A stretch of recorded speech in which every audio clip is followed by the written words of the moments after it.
Good morning, everybody. Happy Friday. I hope it's not too scary out there. I hope you've got great costumes for the weekend. Good morning. I'm Phyllis Newbill. I am the Associate Director for Educational Networks. My title changed recently. It's still taking me a minute. So I'm happy to have you all here this morning at our Friday morning Playdate. This morning we are here in the Creativity and Innovation District in the Living Learning Community. Again, what a beautiful space. Thank you all for being here this morning. A couple of things, housekeeping things before we get going. We are recording in 360 right here. So you're on camera, it's live streamed, and it will be on the interwebs afterwards. So behave yourselves. So thanks for being here. Please do, if you have not already, please sign in at the donut table over there. The sign-in sheet is how we justify donuts. So be sure to do that. That's very important. If you have questions this morning, if you're in the room, you can just raise your hand and I'll come to you with the microphone. Don't ask your question without the microphone because then the people out in the world will not be able to hear you. So wait for me to get there. I'll hold the mic for you to ask your questions. If you're online, thank you for joining us this morning. And if you have questions, if you'll type those into the question form and I'll get them on that computer right there, and I'll be sure to do my best to get them to the presenters. Okay, some upcoming things. The Virginia Tech Science Festival is actually an ongoing event this year because of COVID and other restrictions, so it's already going on. There's field trips coming to campus. There are online meetups happening every day. But next Saturday, we do have the public-facing event, so from 10 to 4 in the Cube, we'll be presenting 6 stellar presentations, very much in the same style as the Playdate, where we have a few minutes for presentations, some time for questions. And we'll do a different one every hour. So stay tuned for more information about that. We'd love to have you there. And then next week's presentation, next week's Playdate is on cyborgs. And this is one of the first presentations from the Intelligent Infrastructure for Human-Centered Communities group. So I'm excited to hear what they're going to have to say. We will be here. We will be here again next week. Donuts again. And coffee. All right. Today, we are fortunate to have a group who've been working with ICAT for a long time now and working the way we love it in ICAT, where we work across disciplines and across colleges. So Sam Blanchard and Kirk Cameron. Sam Blanchard is in the School of Visual Arts. And Kirk is in the School of Engineering, so in computer science. And the work that they do together, I don't know if you all remember some sculptures that have been made in the past, but they work to create sculptures that help the rest of us understand how computer science things work. Is that fair? Yeah. Okay, good. And we love this work. Where do I need to stand? We love this kind of work, and we're so excited about LACE, which is here in front of us, and I'm going to let them tell you more about it. Sam, do you want to get us started? Yeah, sure. Thanks. That's great. Thanks, Phyllis, and thanks for mentioning that. And, Thank you, Phyllis. I think that's so Kirk and I have been working on projects going back seven years. Yeah, at least. Yeah. These projects really do use art to communicate things that aren't usually seen, pieces of technology, ways of seeing technology, how we actually use those technologies, particularly within the field of computer science, and I think that's a really important thing that art can do. And so this is a second major project that we've taken on that began about 3 years, two to 3 years ago, which was somewhat delayed, of course, due to COVID, but we're really moving along and coming into the finish line on it here relatively soon, and it'll be on its way to the Accelerate Festival in its full form in April, which we're very much looking forward to. So, and we'll talk about, refer back to previous projects and talk a little bit, I'll talk a little bit about the iterative process involved in making a project like this. What are the references within something like this? How does the visual translate to the conceptual, so on and so forth. So in essence, so this is what we started out with. So LACE is a project that was based around probably what is at least in the zeitgeist, the most confusing, what would we say, process or technology within computer science, which is blockchain, right? So it's almost become, you were telling me just the other day. late night joke, yeah, like it can be a very difficult, arduous thing to explain to somebody how blockchain works. And so our aim is to create both a working blockchain system and a sculptural work of art that physically represents how that system works. And so like previous projects, it's a distributed computing system, and so it uses several computers in a network. In this case, we're using what will be in April about 30 tablet computers, and those are interacted with robotically. So on the table here, we have 3 of 5, I think, prototypes, this one being pretty much the finished version right here. And I'll talk a little bit about some of the decisions in there, but so our previous venture was in a similar vein. So this is Seymour, which is a 256 node parallel computer and kinetic sculpture. So in this case, we used Raspberry Pi computers, which are very small little computers, which were mounted to each of these animatronic arms, and as each one of those small computers did their little part of a big problem, their movement was reflective of that amount of work. And so you could sort of see how the distribution of work happened within a very large, well, in this case, physically large, but what I would imagine is a relatively small parallel computer within the larger context of computer science. So, Kirk, did you want to talk about some of the other principles that were involved in that project?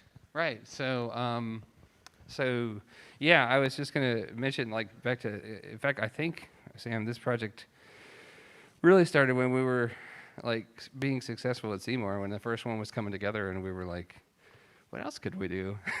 I think I said something like, I want to work with monitors, like screens, or some kind of visual screen, and incorporate that. So the first inklings were probably more like 6-7 years ago, right? So the creative process takes a long time, I think, before we really came to meet what we were going to do exactly. So I just wanted to draw your attention to like that the themes here across Seymour and LACE are pretty similar, and they stem from what I used to tell a story about Seymour was that I had this problem where I couldn't explain to my mom what I did, right? So, like, my mom would be like, parallel computer? My mom's a nurse, right? So, or was a nurse, so she's retired now.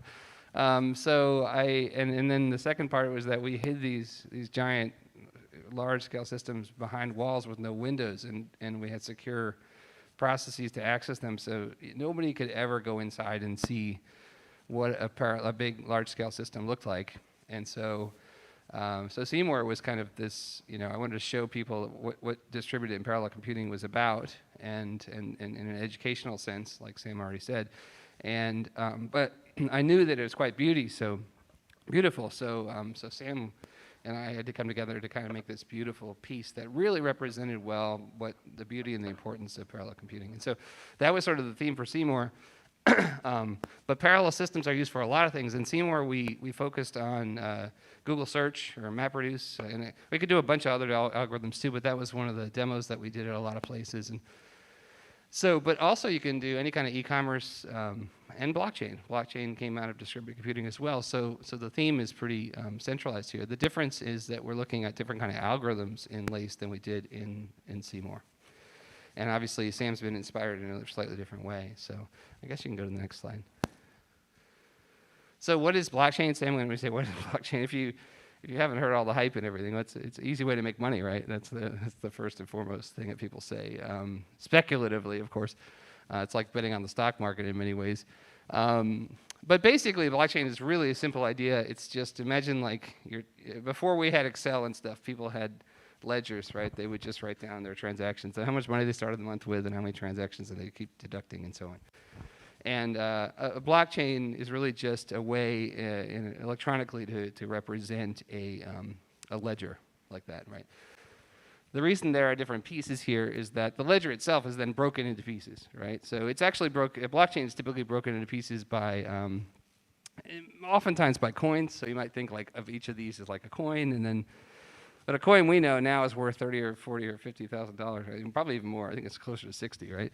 So, you imagine what happened. The simplest way I can explain it to you if you don't understand what it is imagine that when if I gave you this $20 bill, right? And it had my name on it because it was my $20 bill. And then when you got it, you would write your name on it. And so both of our names would be on there, right? And then if you used the bill to pay somebody for something, then their name would appear on it, and so on. And imagine this bill was capable of holding all the names of all the people that ever, since its existence, that ever had this $20 bill, right? That is essentially what blockchains do for ledgers, right? They maintain an immutable electronic description of how coins, money, passes from one person to another. Now, blockchain itself, the technology is really just a data structure. It's like a database in a way. So in the same way that databases can be used for many, many things, because not just currency, virtual currency. Virtual currency just happens to be sort of the magical app. Can you go to the next slide? The killer app for blockchain. And so I think I hit most of these things. So then the last question I want to answer, and then I pass back to Sam, is Bitcoin is the most famous one that everyone's heard of, right? In the cryptocurrency world, the virtual currency world. And so how are Bitcoins created? And we hear things like, oh, they're not energy efficient, and other things are more energy efficient or whatever. And that's true. And one of the reasons is that blockchain is used as the underlying technology, but when you do that, when you're recording those names on that dollar bill, the equivalent out there, you have to make sure that there's no forgeries, right? And so the way that the blockchain handles that is through consensus. So there's a very large network where everyone has a copy of the ledger, and whenever Bitcoins are created and get added to the ledger, everyone has to agree that those should be added. That's a consensus, and we use a consensus algorithm to determine when those things should be committed to the blockchain, right? So that's what basically the data miners or Bitcoin miners are trying to create coins to get added to the blockchain that everyone will agree. So how do they add coins to the blockchain? Well, I would like to, you would like to. One coin is $60,000. It'd be nice to add 5 coins to the blockchain in my name, right? So how do you do that? Well, there has to be some contest among all the participants to determine who gets to add coins to the blockchain. The way it really works in practice is there's basically a giant number that can be factored into two basically prime numbers, and that takes a lot of computation, right? So there are all these miners out there trying to find the magic number for any particular set of coins.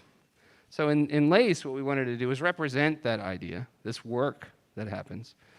And I'm going to talk more about how we did it in a minute, but basically that work has to happen, and all these distributed units all the distributed systems in LACE have to basically play in a contest, and the winner will win the Bitcoins that get added to the ledger, and then we go and do it again until we keep adding coins to the ledger. Did I cover it? Yeah, that's great. Okay. Yeah, and then so like when we have these conversations and we sit down and have coffee, and I start to understand like, okay, what is Bitcoin, what is blockchain, how do these work? So some of these things like stick out, and what are sort of the requirements of physically manifesting something like this going to be.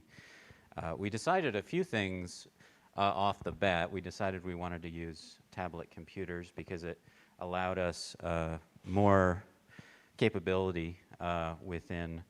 Previously, these Raspberry Pi computers that we were talking about, they don't have a display. It's all physical, right? So we were somewhat limited, and because this is such a,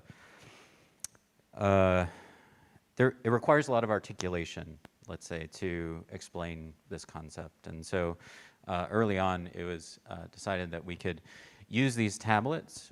It's also easy to understand that while it's not much work, it is work to touch a tablet. I started thinking about machines that look like they're doing a lot of work.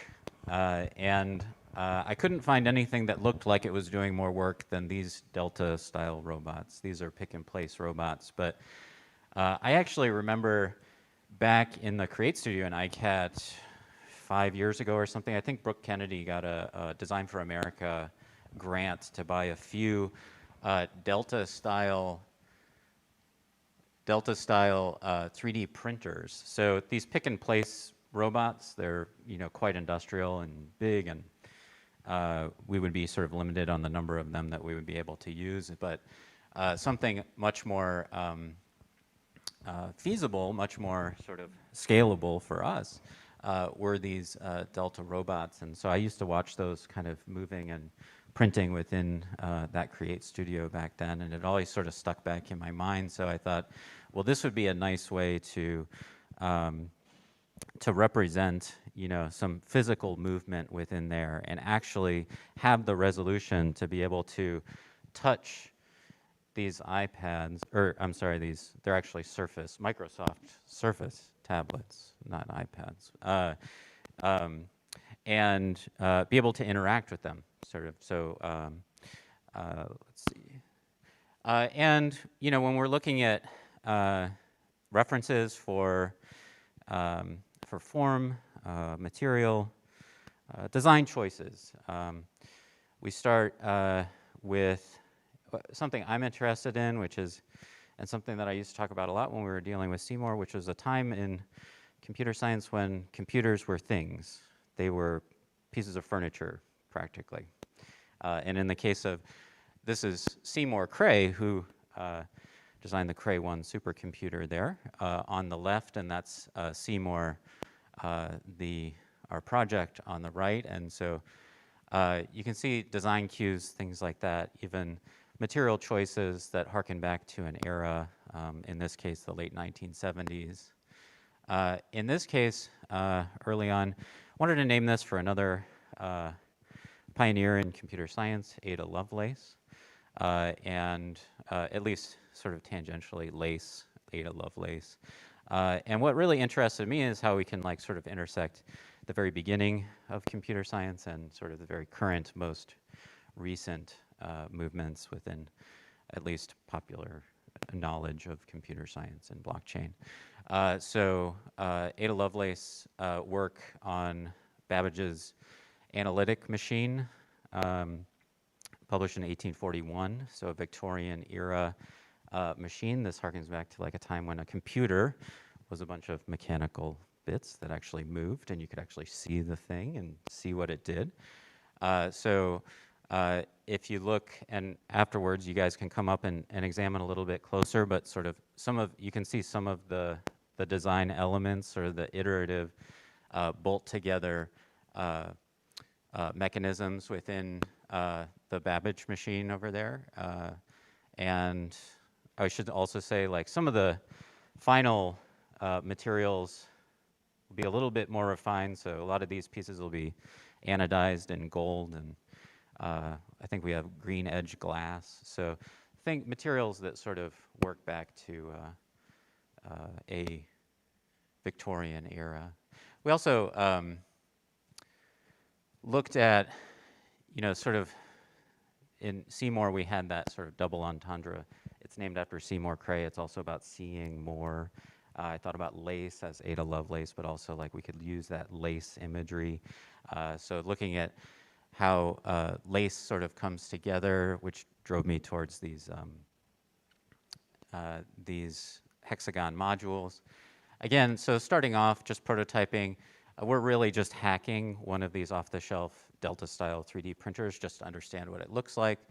Eventually sort of starting to build our own pieces here. This is the one all the way on the right, so that would be version 3 really, kind of designing our own components, then fully virtual. This is sort of some of the stuff done over quarantine when we had to switch from machining parts to 3D printing parts, because I can do that in my basement.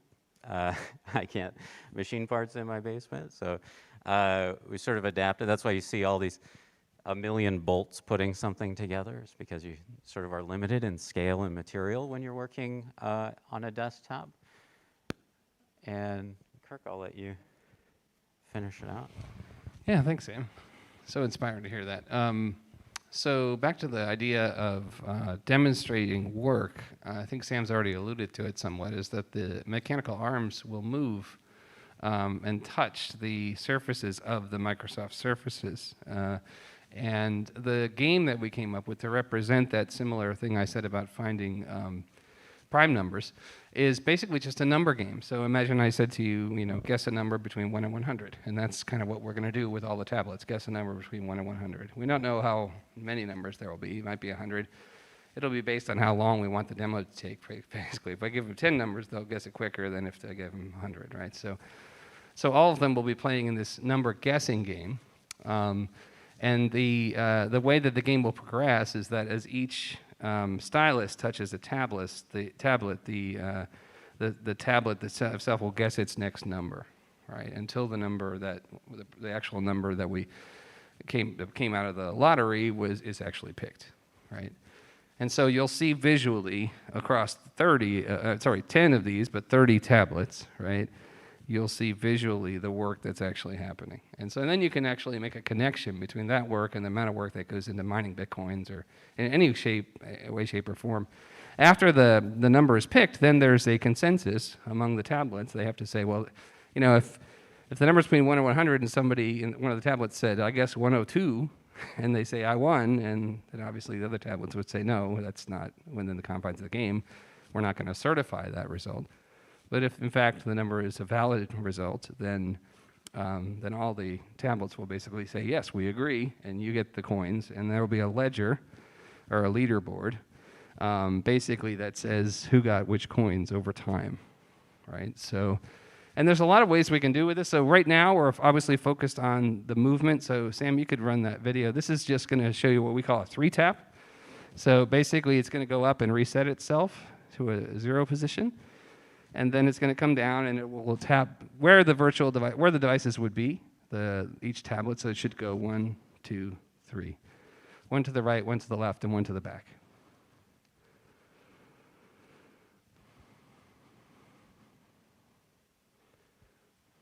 And we can make it move faster, and we haven't decided how fast we want it to move. I should say that. And then it's going to reset to the top, and that's the end of that video.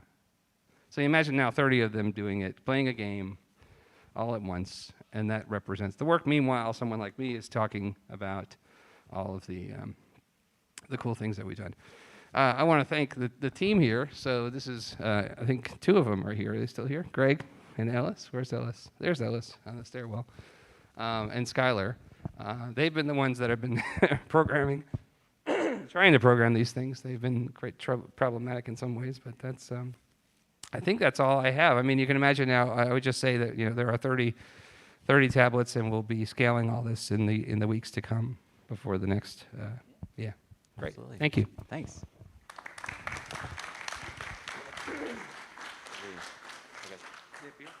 Thank you so much, Sam and Kirk. What a great, let me get logged back in here. What a great project, and what a great way to take the things that are hard to understand and use arts and use our understanding to share them in a broader audience. I love that. It's not surprising. What questions are there in the audience? Coming your way. Please introduce yourself when I get there. Mark Latanzi. I'm a Virginia Tech alumni.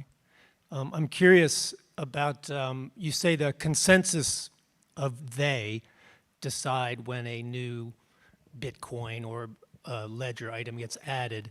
So in your little system, it's obviously the computers you have, but in the bigger blockchain Bitcoin environment, how does one get to be a part of that consensus, or who decides who those computers or owners are? Yeah, I think in the larger scale, there are a couple things about the consensus. So first of all, it gets stronger as you get more nodes, right? So you add nodes to the network system, and then basically it's like having a larger set of people that are voting on something, right? And so to become one of those, you have to be either a miner or there are designations that you can be someone who basically provides services back into the chain. So like there are I can't remember. I think they're just called nodes. There are people that are nodes in the system. There are a lot of them. And basically what they do, the reason it's the prime number stuff is it's really easy to check. It's very hard to find. Like if I give you a 64-bit or let's say 128-bit number, right? And I said to you, okay, you know, this number can be broken down into multiplication of two prime numbers, but they could be any prime numbers, right? So you have to search. So basically what happens is all the miners are out there just randomly picking numbers in that 64-bit realm to try to find one. The moment they find it, all they do is take it and they check to see if it will divide that bigger number into another prime number. And so it's a lot of work to find the number, but it's very easy to check, okay? So what then happens in the larger scale network is as all the mining is going on, as soon as someone says, wait, I have a winner, right? They share that number with everybody. Everyone checks it against the number. It's very easy to check, as I mentioned. And then if they're obligated, basically, in the system to accept that winner and commit the coins to the blockchain under that person's name. That's basically what happens. And what happens in the system then is like, at some point, more than 50% of them say, yes, that is indeed their correct answer. And at that point, it gets committed to the blockchain, basically. And then everyone else, the other 49%, have to come along or they don't get to participate anymore. So there's a lot of incentive for the value to be kept up in the blockchain, in the coins and so on. So that's generally how it works. You know, here it's a representation. So hope that answers your question. Other questions? Would you guys be able to represent like a couple actors taking over the whole blockchain if they just go really fast and pick random numbers really fast? Kind of, I guess. If you could, yeah, I mean, that's kind of what happens in the real world too, right? I mean, people are selling I was just talking to somebody last night about they bought a $10,000 Bitcoin mining machine. That's how much they cost now, apparently. And so, yeah, the faster machines win because they're trying to find numbers. So I think the same thing would apply here if if we allowed one system to get ahead of everybody. Like if you think about it, the arms in this instance, they slow it down. In fact, Seymour is another example. Like when you would see the data flow across Seymour, the cool patterns that you would see, we were slowing down what really happens. You would never see, it's the speed of light. So you're not going to see, you're not going to see this stuff. Maybe Sam wants to comment. Right. Yeah, I mean, I think we're always limited to that. We're trying to represent something physically that happens in, digitally. So one reason that I did select these types of robots, these types of motors, this kind of mechanism is because it does have the capability for speed and can get into that sort of, you saw those Delta robots, almost like almost chaotic looking kind of movement, right? It's can be very twitchy, and so it does have a capability to get into like those high speeds, and you can then get a sense for, oh, more action is happening, oh, more is happening within that system, and so that does sort of just play thematically into like into the project as well. That's a good question. What else? Ben? Well, I kind of just wanted to follow up on that because you show your process, Sam, in kind of a linear way of, okay, here's here's this, and then this led to this thought. Did you have any, aesthetic times where you were saying, yeah, no, I don't want to do that. I've taken this thought out a little farther of what it would look like and how it would appear and how you engage you, but then you decide no. And Oh yeah, absolutely. Yeah, so it's very much a back and forth, right? It's, you got to iterate. You got to learn something from that iteration, and then what are you going to carry forward and what are you going to leave behind? So for instance, one limitation that I think is going to be, sometimes, I showed that rendering, 3-year-old rendering, right? It's like, okay, this is what we're going to do. It's like, well, that's in the computer. That looks like something. But until you really have something and you can really see what the sight lines to a monitor are, or, what are we going to be able to see? It's something that we're talking about right now. So, for instance, in this case, we tried to solve that problem. So all these are sitting flat, right? But a viewer might come up here. You can only see one at a time. Well, we tried to solve something like that. Ultimately, I don't know if it's as relative, as important for somebody to see all of the screens at once. We tried to solve that through something like this, right? Where we had like more of an open cell, where you have like screens pointing like canted out. That brings with it its own problems, its own difficult mechanical problems, its own, you know, what is going to, it's always like an evaluation, you know, what are you gaining and what are you losing? If you increase the difficulty by 1,000% to gain 10% more vision of the screen, that's not a, you know, that's not an avenue to go down. And so there are tons of decisions like that throughout this process. Coming down to even like availability of parts, you know, like we have, you know, difficulties within the flow of goods these days that are, you know, making decisions on the project. So anytime you deal with something of this size, this scale, there are, in the group of 10, there will be more than 1,000 individually machined components within that piece. And so you need to account for those sorts of things, make sort of efficiencies when possible. So yeah, it's an ongoing process. Well, thank you. We are at time this morning. Lisa, I'm sorry. We'll get there. We do have a few minutes to hang around here, so if y'all want to come up and see things and chat. Thank you to those of you who are online, and we'll see you next week on Cyborgs.